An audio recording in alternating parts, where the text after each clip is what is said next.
If you imagine South Carolina as only a state of beautiful beaches, sweet tea, and quiet southern towns, you have not seen its other side. Because far beyond the tourist routes and classic homes, South Carolina hides places that feel like glitches in America. There are swamp towns where people believe a red-eyed reptile monster once wandered at night.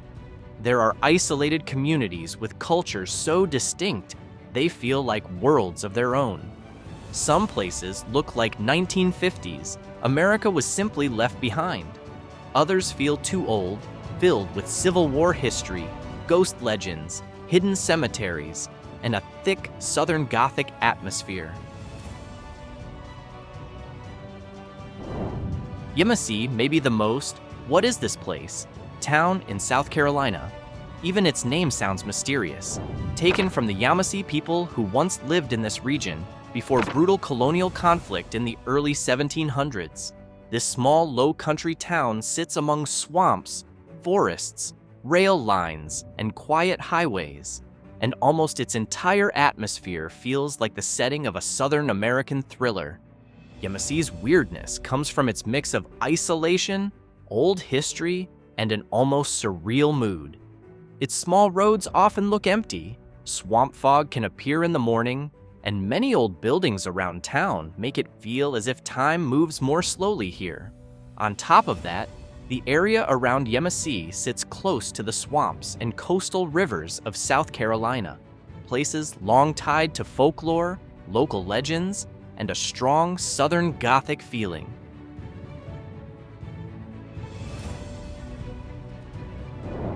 St. Helena Island is not the kind of place that feels strange because of absurd tourist attractions or cheap urban legends.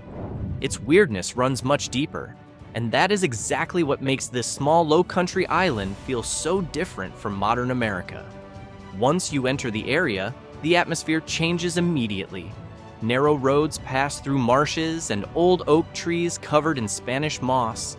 Small homes sit far apart, and the local culture is still strongly shaped by the Gullah community that has survived since the era of slavery. The island carries a powerful history.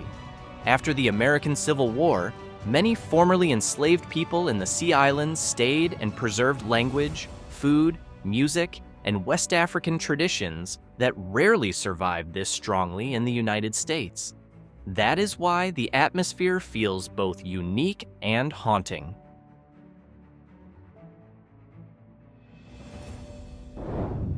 Moncks Corner may look like an ordinary small town on the South Carolina map, but its atmosphere feels much stranger than its appearance suggests. The town sits near large swamps and the edge of Lake Moultrie, one of the biggest lakes in the state. Many people describe the area as feeling like the setting of a Southern American thriller. Local legends and ghost stories have long been part of the town's identity. Some of the most famous come from the swamps and remote areas around Berkeley County, where residents have told stories for years about strange sightings, mysterious sounds at night, and spirits from the colonial and Civil War eras. Even areas around the old Santee Canal and old plantations near Moncks Corner are often said by locals to have a haunted atmosphere.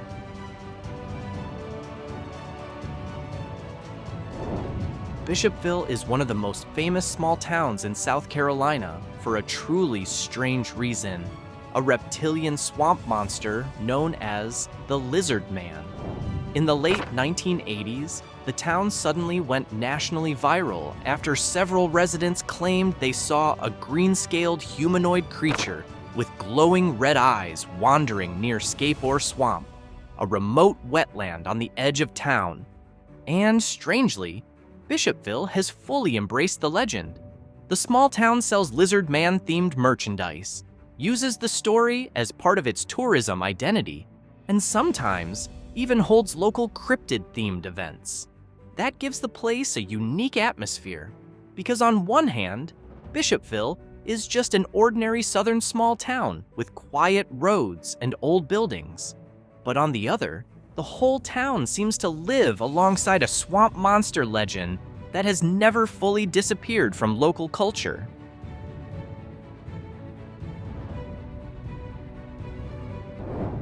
McClellanville feels like a place that forgot the 21st century already began. This small fishing village on South Carolina's low-country coast is filled with quiet roads, old wooden homes, simple docks, and salt marshes stretching in every direction. There is no large downtown, no modern rush, and most of the time, the town feels almost too quiet. Even to many Americans, McClellanville looks like a snapshot of the Old South still surviving alone in the Atlantic marshes. The town's weirdness comes from its atmosphere. Old oak trees covered in Spanish moss hang over empty roads, while swamp fog often makes the surrounding area look like the setting of a Southern Gothic film. McClellanville also has a long history of storms and geographic isolation. Hurricane Hugo hit the town hard in 1989 and remains a major part of its local identity today.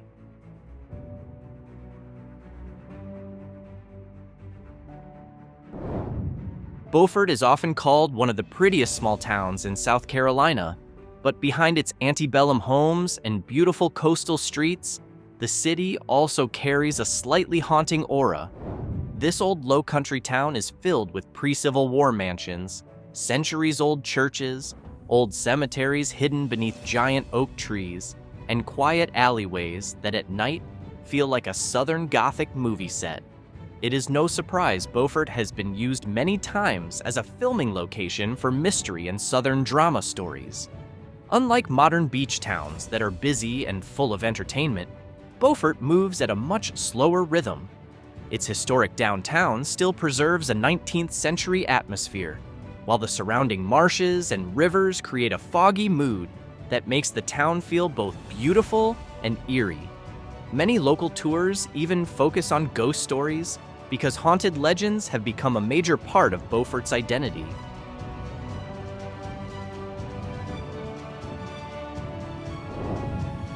Georgetown feels like an old port town left behind in the past. Standing in South Carolina's marshy low country, this town was once the center of America's largest rice industry in the 18th and 19th centuries, when major plantations along the rivers produced enormous wealth for the Southern elite. Even today, traces of that era still feel strong. What makes Georgetown feel weird is not strange attractions or dramatic urban legends, but its heavy and almost melancholy atmosphere. Outside the town center, the surrounding area is filled with marshes, dark rivers, and former plantations holding a long history of slavery and labor exploitation. Many people describe Georgetown as one of the most Southern Gothic towns in South Carolina.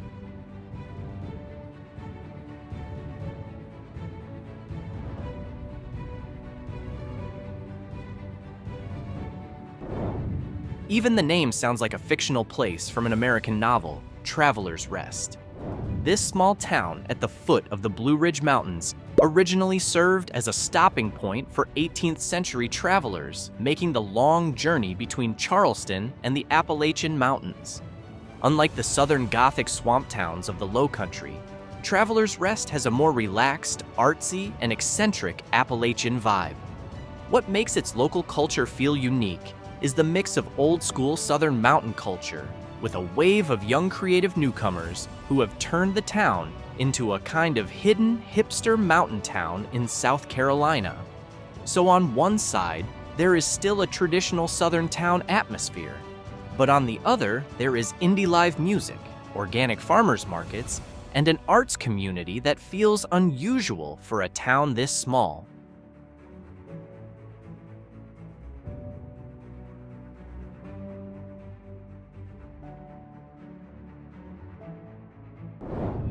Walterboro has a friendly Southern slogan, front porch of the Low Country.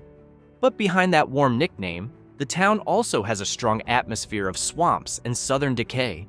Located between Charleston and Savannah, Walterboro is surrounded by wet forests, quiet country roads, and marshland that makes the mood feel slow, humid, and sometimes a little gloomy.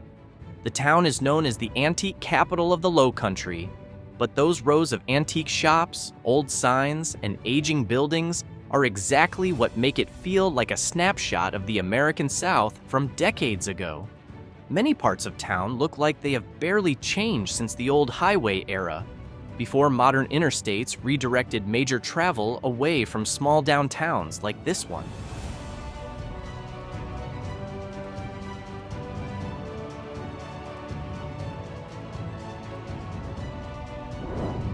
Aiken feels strange not because it is scary or filled with swamp legends, but because it feels like an old aristocratic pocket suddenly appearing in modern South Carolina.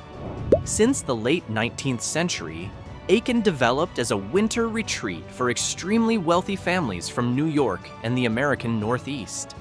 They brought elite horse culture with them, built large mansions, exclusive clubs, and special riding trails. And strangely, that identity is still strongly felt today.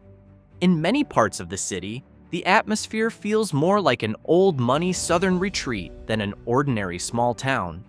Even sports like polo remain an important part of Aiken's social life, something that feels very unusual for a small city in South Carolina. That is what gives Aiken its unique vibe, a mix of the American South, elite equestrian culture, and an old aristocratic aura that almost feels like a remnant of the Gilded Age.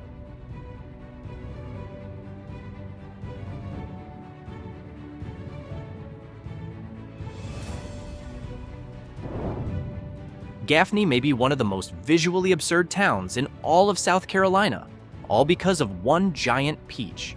This small town is nationally known for the Peachoid, a water tower nearly 40 meters tall, designed to look like a peach, complete with details that make many Americans joke that it looks very strange from a distance.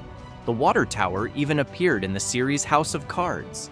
But Gaffney's weirdness is not only about the giant peach.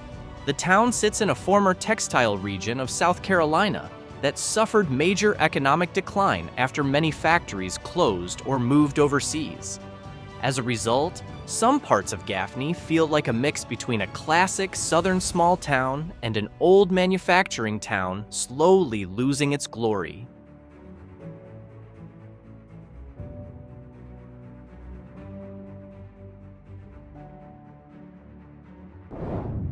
York looks like a quiet and classic small town in the American South, but its history is much darker than its appearance suggests. The town is known for having one of the oldest feeling atmospheres in South Carolina's Piedmont region, filled with historic buildings, narrow streets, and an old courthouse that makes downtown feel frozen in the past.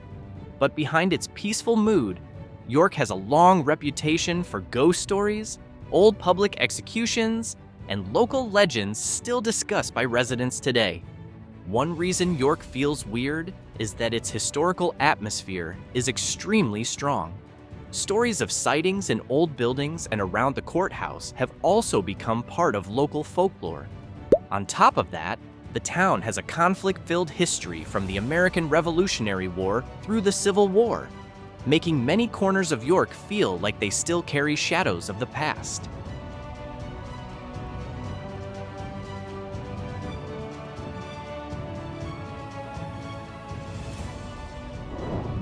Society Hill sounds like the name of an elegant town filled with Southern nobility, but in reality, it feels more like a ghost town slowly being forgotten by time. This small inland town in South Carolina has an old downtown with historic buildings, classic churches, and 19th century homes still standing, yet many of its streets feel almost empty. That silence is what makes Society Hill feel strange from the moment you enter. In the 19th century, Society Hill was actually one of the most prosperous communities in the PD region, thanks to cotton farming and regional trade.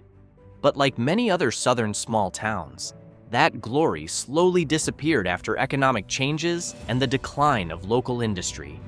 Today, some parts of town look like a snapshot of America's past simply left behind.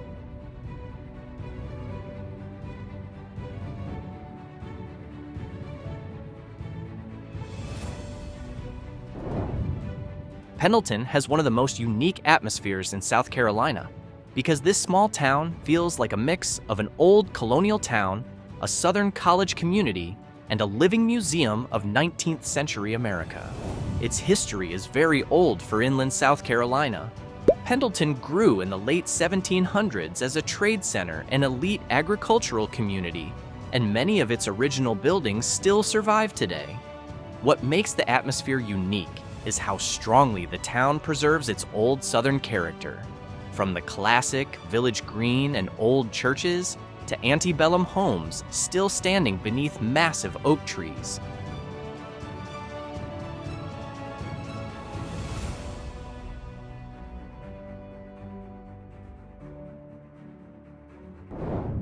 Folly Beach feels like a beach town that intentionally refuses to be normal. Located not far from Charleston, it is known as one of the most eccentric beach towns in South Carolina, filled with surfers, local artists, relaxed bars, colorful homes, and unique characters that make the atmosphere feel much wilder than the typical southern coastal town. Even its slogan reflects that identity: the edge of America. Unlike neat, tourist-heavy family beaches like Myrtle Beach, Folly Beach has a freer and slightly chaotic energy. Its small streets are filled with independent surf shops, live music, casual seafood restaurants, and a very laid-back local community. Many people come here precisely because the vibe feels a little offbeat, like a mix of a classic American beach town, surfer culture, and southern Bohemian atmosphere.